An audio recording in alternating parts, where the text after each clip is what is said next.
आणि आता बातमी ठाण्यातून पण वरळी संदर्भातली। आज ठाणे शहरामध्ये वाहतूक सुधारणेसाठी यू लूप प्रकल्पाचं भूमिपूजन झालं।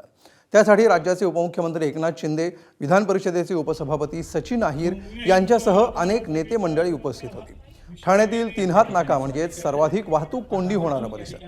यासह ठाण्यातील किमान 9 मार्गावरची वाहतूक कोंडी सोडवण्यासाठी MMRDA आणि ठाणे महानगरपालिकेद्वारे हा महत्त्वाकांक्षी प्रकल्प आणलाय, ज्याचं आज उद्घाटन झालं।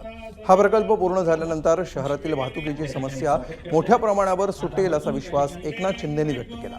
पण कार्यक्रम गाजला तो सचिन अहिरांच्या वक्तव्यानं। त्याचं झालं असं की जेव्हा एकनाथ शिंदे भाषणाला उभे राहिले, त्यांनी ठाण्यातील विकास कामांची यादी वाचायला सुरुवात केली, तो सचिन अहिर यांनी वरळीचाही ठाण्यासारखाच विकास व्हावा अशी विनंती मंचावरच केली।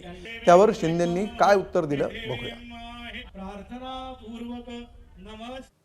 वरळीमध्ये आता ते आपल्याला